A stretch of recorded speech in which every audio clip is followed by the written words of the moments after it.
Bom dia. Eu tinha dado a sugestão sexta-feira para nós parecermos muito, cada um ir sentando num banco, né? Mas não precisou, que realmente estamos bem compostos, graças a Deus. E creio que os nossos irmãos também estão tendo um bom tempo lá na retirada, que acaba hoje depois do almoço, né? E é bom nós sabermos que estamos sendo alimentados pela palavra. Eu quero abrir com os irmãos hoje no Evangelho de João. Normalmente quando nós viajamos para um outro país ou quando nós pretendemos provar a nossa identidade, é-nos exigido ou um passaporte ou um cartão de cidadão. Mesmo as nossas crianças têm o seu cartão de cidadão, quando os pais os vão registrar na escola ou vão querer fazer alguma coisa em algum lugar, dizendo que eles são filhos e que eles têm esta nacionalidade, chamam-se João, António, Maria, né, ou outro nome. Eles apresentam, as pessoas dizem, tem o cartão de cidadão, e eles vão lá e leem, né? Ok, está comprovado. Né? Não basta nós só falarmos e dizermos que somos, mas temos que ter essas provas que muitas vezes nos são exigidas. Os evangelhos, eles apresentam Jesus nas suas várias facetas. Temos estado a estudar aos domingos o Evangelho de Marcos, né? Nós decidimos fazer um interregno, não tanto de sexta-feira como este domingo, por ter muitos irmãos fora, para não perderem a sequência dos estudos, conforme o nosso irmão já disse. Então, hoje nós vamos a João, porque João também tem esta... É isto? Não sei. Estes microfones fazem...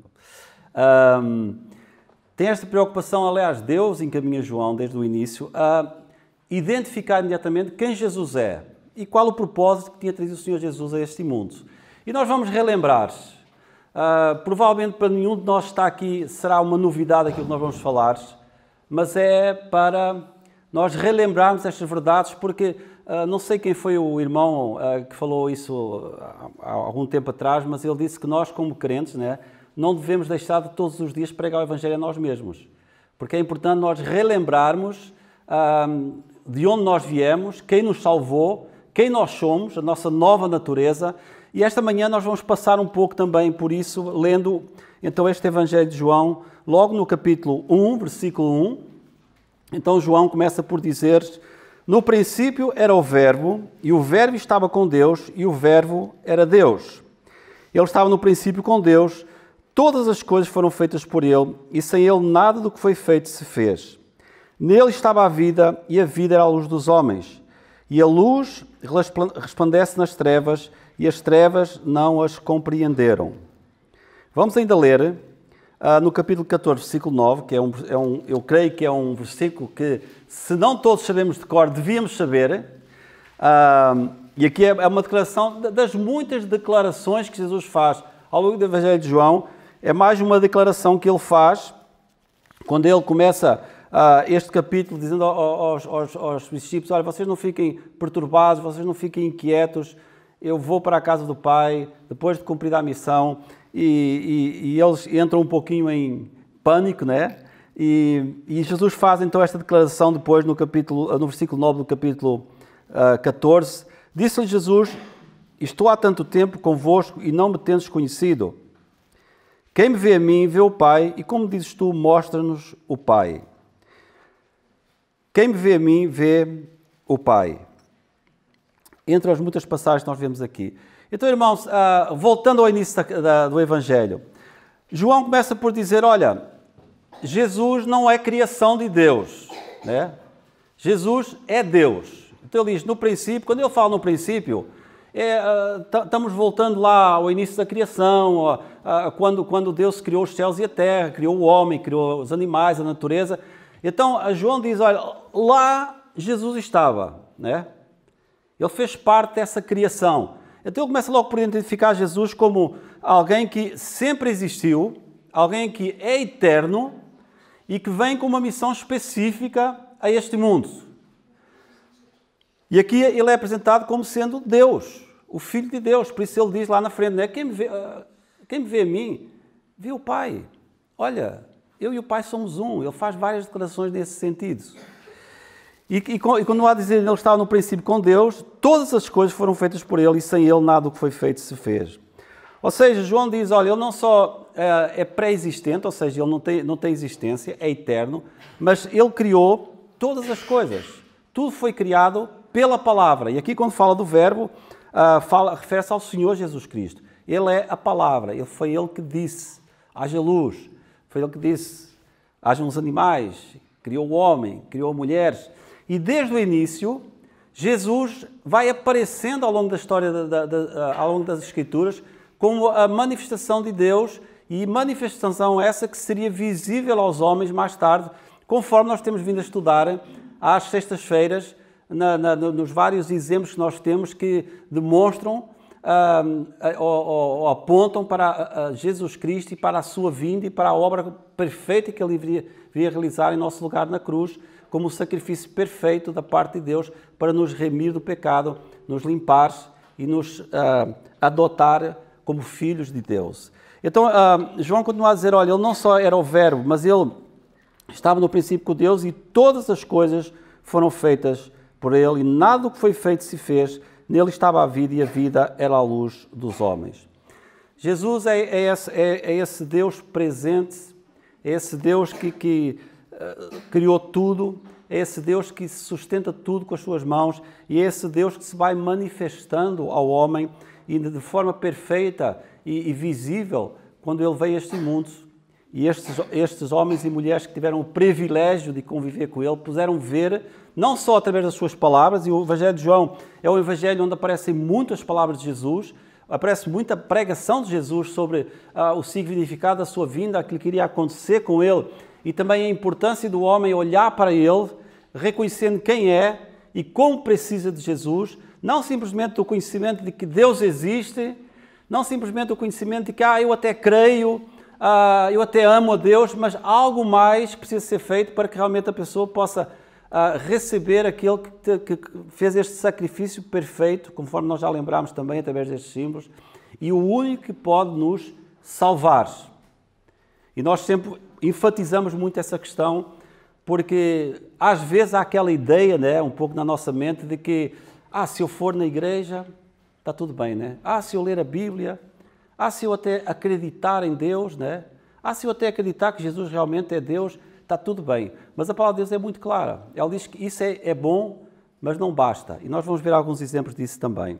Então Jesus, ele é a manifestação visível do Pai, conforme nós vemos aqui. Quem me vê a mim, vê o Pai. Hoje nós não temos, eu costumo dizer que às vezes eu tenho uma santa inveja dos discípulos, né? Porque eles viram Jesus. E eles estavam ali presentes face a face e não só viram Jesus, mas eles viram realmente a manifestação daquilo que Jesus fazia, através dos milagres, não só das suas palavras, mas dos milagres, através da sua própria vida, através do seu sacrifício na cruz, da sua submissão aos homens, conforme a palavra de Deus diz, ele não veio para ser servido, mas para servir e ser obediente até à morte e morte de cruz. Eles viram tudo isso, e isso nós sabemos que trouxe um grande impacto à vida dos discípulos e àquelas pessoas que iam reconhecendo que Jesus era o Messias e que as levou a propagar a mensagem do Evangelho e fez com que ela chegasse até nós hoje. A sua fidelidade, esta bênção que eles tiveram de poder ver o Senhor Jesus Cristo. Mas, irmãos, Jesus, ele foi anunciado desde o princípio. Lá em Gênesis capítulo 3, versículo 15, quando Adão e Eva pecam, né?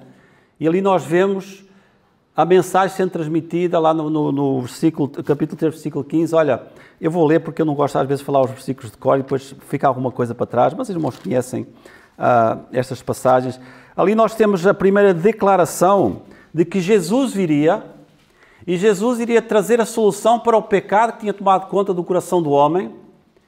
E no capítulo 3, versículo 15, nós lemos: e porém inimizade, Deus dizendo para a mulher, e porém inimizade entre ti e a mulher, e entre a tua semente e a sua semente, aliás, falando para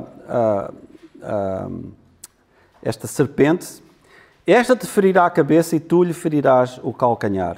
A partir daqui Deus anuncia, o pecado entrou, as consequências, ele fala sobre isso, do pecado serão visíveis ao ser humano, e nós hoje fazemos parte ainda dessa geração que vem lá do Éden, e o pecado foi passando de geração em geração, e nós vemos as consequências do homem decidir que era possível, e sendo enganado pela serpente, possível continuar a existência do paraíso sem Deus, né? eles teriam esse poder para continuar isso, e nós vimos o que isso fez no homem e as consequências que nós hoje sofremos. E cada vez mais nós vemos à nossa volta aquilo que o pecado tem feito no coração das pessoas.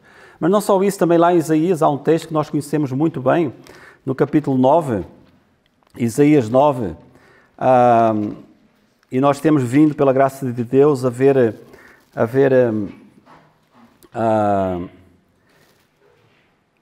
os vários exemplos, né, nas Escrituras, e aqui assim é mais um... Dê-me só licença que eu estou aqui assim... Eu apontei aqui errado. Qual é a passagem que diz? Porque o menino vos nasceu... 9:6. Eu estava a olhar para o 16. Ok, eu estava achando estranho, mas pronto, tudo bem. 9:6, né? Porque um menino nos nasceu, um filho se nos deu, e o princípio está sobre os seus ombros, e o seu nome será maravilhoso, Conselheiro, Deus forte, Pai da eternidade, Príncipe da paz. Jesus sendo anunciado desde o princípio, ao longo da página das Escrituras, e aqueles que pela fé, né, nós vemos lá também no capítulo 11, aqueles que esperavam, aqueles que foram recebendo a revelação de Deus de que Jesus viria, o Messias viria, finalmente vem a concretização disso. E João fala sobre isso, diz, olha, já está, aconteceu, está entre nós. Irmãos, isto é importante para nós relembrarmos estas verdades e queremos realmente que Jesus veio, ele veio com um corpo físico, né? E as Escrituras falam sobre isso. Em Marcos nós vemos Jesus como o servo de Deus, aquele que veio para servir. E é esse Jesus que nós anunciamos. Não tivemos o privilégio de o ver ainda, um dia o veremos. Mas é esse Jesus que nós anunciamos, é esse Jesus em quem nós cremos. Alguém que veio, existiu desde sempre, foi anunciado e finalmente nos dias de João, ele diz, olha, Jesus está entre nós, né? Olha, eu vi, os meus olhos viram Jesus. Ele foi também anunciado nos seus dias, quando lá em Atos, no capítulo 13, nós vemos, entre as muitas declarações também que encontramos nas Escrituras, no capítulo Atos 13, versículo 25, Paulo estava dizendo, mas João, quando completava a carreira, disse, quem pensais vós que eu sou? Eu não sou o Cristo, mas eis que após mim vem aquele de quem não sou digno de desatar as alparcas dos pés. Nós vimos isso no início do Evangelho de Marcos, né? este anúncio da vinda de Cristo. E mais uma vez aqui, nós vemos não só neste episódio, mas em outros episódios, que Jesus foi anunciado. A igreja saiu proclamando as mensagens do Evangelho. Os nossos irmãos não tiveram sua vida por preciosa, porque eles queriam, eles sabiam o impacto que essa mensagem tinha trazido aos seus corações, e eles queriam levar essa mensagem o mais longe possível. E conhecemos de forma especial o ministério do apóstolo Paulo, mas também de outros irmãos e também irmãs em Cristo que se envolveram na obra do Senhor, serviram os Senhores, e pela sua fidelidade, como nós tanto temos falado, o Evangelho chegou até nós. Tem sido assim ao longo da história da igreja. Nós estávamos contando há pouquinho aquele corinho, por mim morreu Jesus. Eu lembrei do autor deste cântico, que se chama Jack Wertz, com quem o Senhor me deu o privilégio também de trabalhar há algum tempo. E o testemunho deste homem é que ele se converteu na cidade de Nova Iorque, estava andando pela cidade, ele não sabia nada de evangelho, não sabia nada, umas coisas assim, mas como muita gente, né? Eu tinha ouvido falar. E encontrou um folheto no chão e levou para casa, leu esse folheto, se converteu, e dizia ele que nos dias seguintes ele ia quando saía de trabalho, ia lá para as esquinas das ruas de Nova Iorque com o folheto na mão, pregando a mensagem do folheto. E foi assim que esse homem começou a alcançar outras pessoas, foi assim que esse homem foi usado por Deus para começar um ministério que alcançou centenas de milhares de pessoas no mundo inteiro e continua a alcançar até hoje.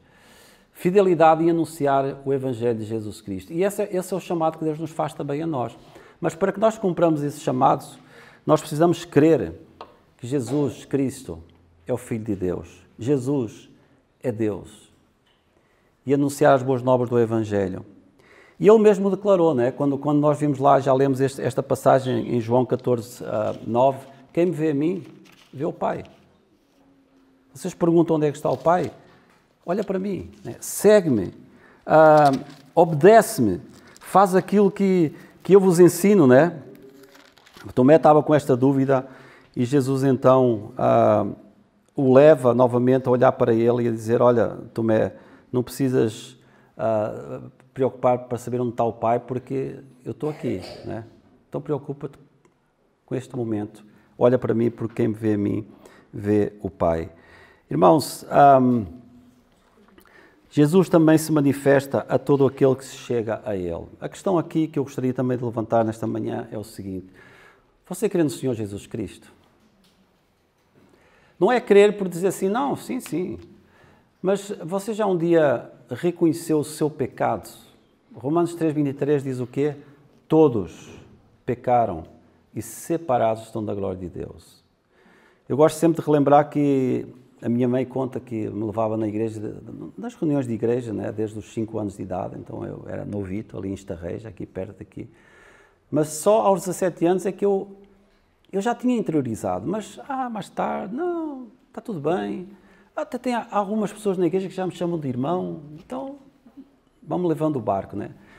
E alguns estavam convencidos que sim, porque eu até já sabia versículos de cor, estava na escola dominical sempre, já me envolvendo com os jovens, mas eu sabia, porque já tinha lido esse versículo muitas vezes, todos pecaram e separados estão da glória de Deus, ou seja, essa natureza que nós herdamos dos nossos pais e que eles herdaram dos pais, dos pais, dos pais, até chegar a Adão e Eva, me condenava diante de Deus. E não era a minha crença, e nós vemos alguns exemplos disso, eu vou falar depois rapidamente.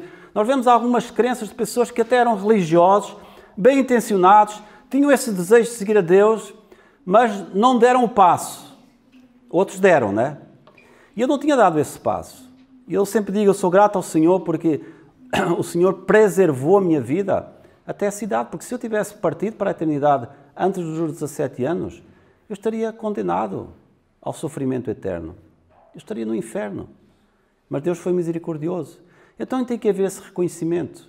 E quando nós atingimos a idade em que nós temos consciência plena de que nós somos pecadores, e eu bastava aqui perguntar às nossas crianças, eu sei que eles não fazem isso, mas a primeira vez talvez que os pais perguntaram, olha, foste tu que fizeste isso? E eles disseram, não, né?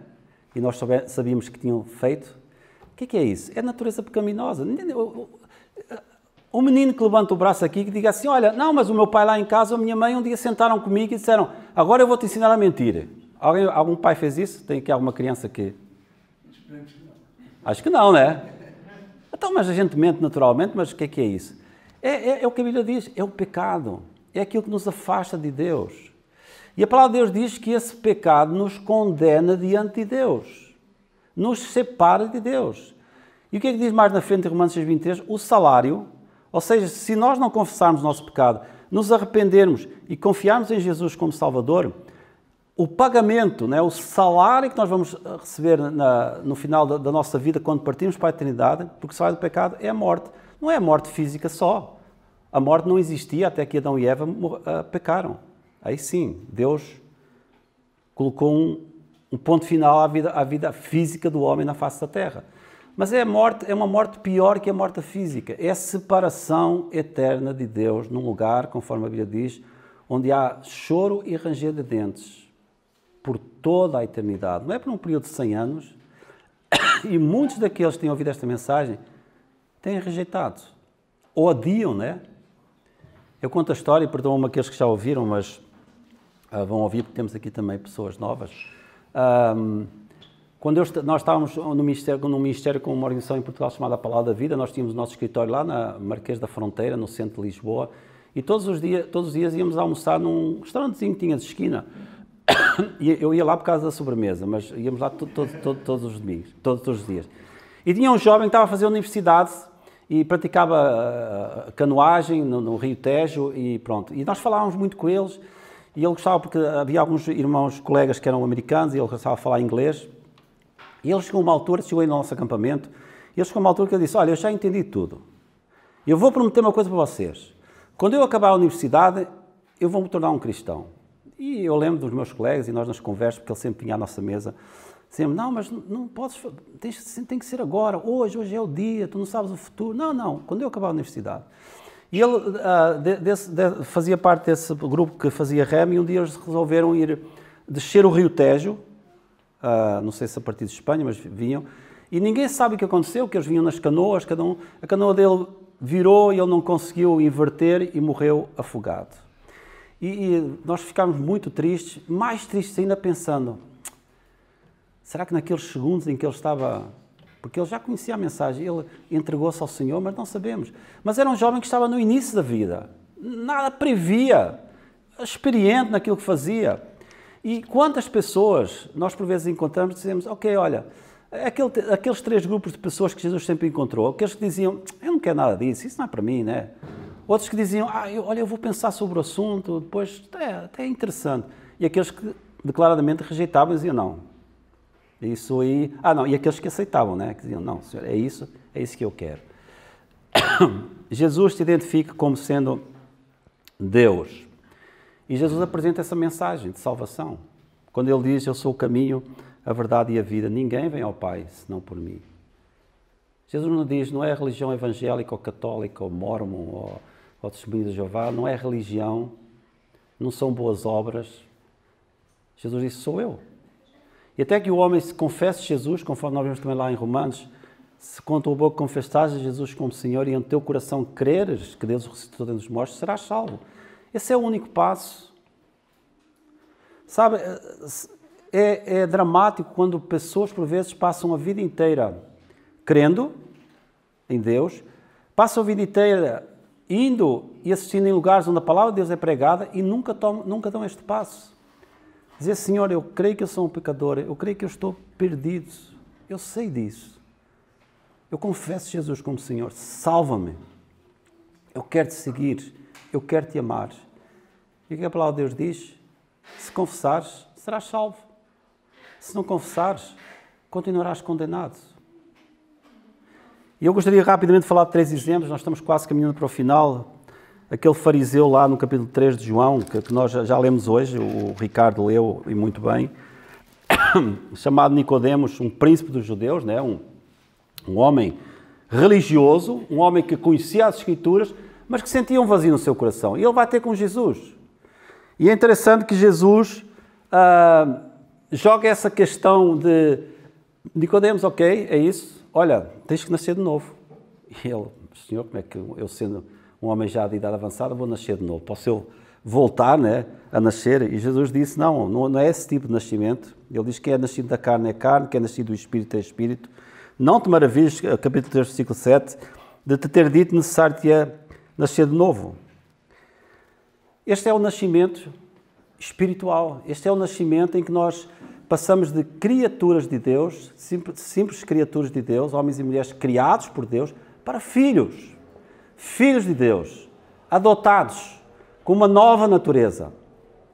Por isso a palavra de Deus diz que um dia nós, que somos filhos de Deus, iremos à sua presença e viveremos com Ele para sempre, reinaremos com Jesus, com esses corpos transformados. Essa é a promessa.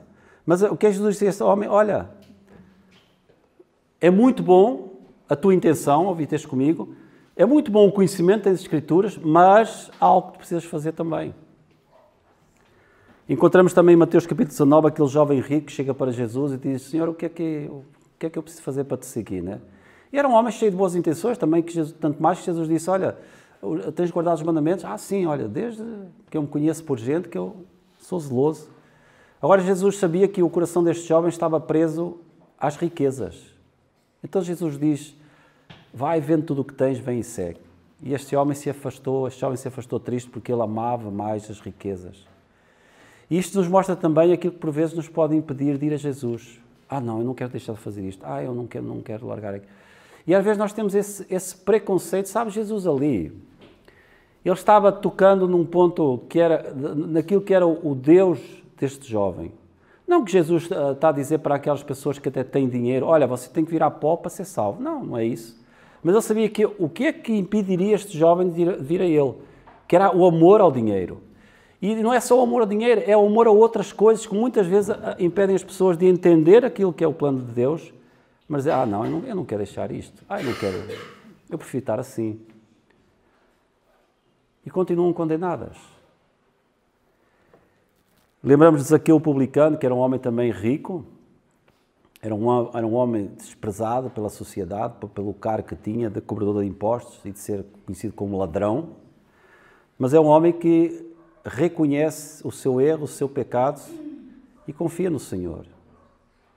Temos vários exemplos nas Escrituras, de pessoas de vários lugares, com vidas, muitas delas, alguns não tão má, né, aos olhos da sociedade, outros com vidas depravadas, mas foi o que Jesus disse: eu não vim para os justos, eu não vim para aqueles que acham que está tudo bem, eu vim para os pecadores, eu vim atrás daqueles que reconhecem que são pecadores perdidos e que precisam ser salvos, e eu vim para salvar esses.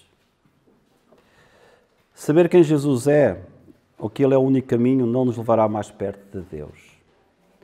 Esse conhecimento teórico, simplesmente de quem Jesus é, ou de que Ele disse: eu sou o caminho, não nos levará mais perto de Deus. Mas sim o conhecimento de que Ele pode reconciliar-nos com Deus através do seu sacrifício em nosso lugar na cruz. Jesus veio, viveu, morreu e ressuscitou, completando a obra da nossa salvação. Por isso Ele é o único que tem a autoridade para dizer: se tu creres, serás salvo.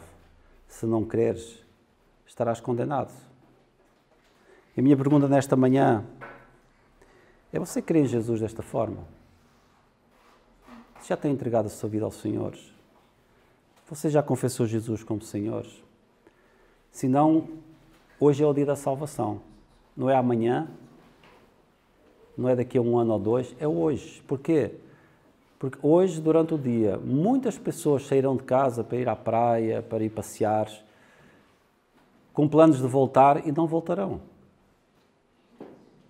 Milhares de pessoas morrem todos os dias. As estatísticas dizem que a cada segundo que passa, 3 pessoas em algum lugar do mundo morrem. Então veja quantas centenas de pessoas já não morreram enquanto nós estamos aqui reunidos nesta... E infelizmente a grande maioria delas estão perdidas. A grande maioria delas, muitas delas ouviram o Evangelho e rejeitaram. Muitas delas não esperavam que este fosse o último dia das suas vidas. Se você vai num cemitério, você não vê só velhinhos lá, você vê crianças, recém-nascidos, adolescentes, jovens. Mais importante do que nós prepararmos para a vida é nós nos prepararmos para a morte, porque ela um dia atingirá todos nós, com mais ou menos idade. Eu espero que nós que estamos aqui, principalmente as nossas crianças, vivam muitos anos. Aliás, nós esperamos que eles um dia assumam aqui as responsabilidades da igreja local, né, para nós também irmos descansar. Mas essa é a nossa visão, mas o Senhor sabe, nós não sabemos. Mas o meu desejo, e certamente o desejo do nosso desejo como igreja, e acima de tudo o desejo do nosso Deus, é que todos nós estamos aqui nesta manhã, possamos ser parte da sua família e um dia estejamos juntos no céu, reinando eternamente com o Senhor e gozando dessa criação cuja palavra diz: nem olhos viram, nem ouvidos ouviram, nem jamais penetrou no coração do homem, né? Tudo aquilo que Deus tem preparado para aqueles que são seus. E aqueles que são seus somos aqueles de nós que estamos aqui nesta manhã e que somos do Senhor Jesus. Que o Senhor a todos abençoe.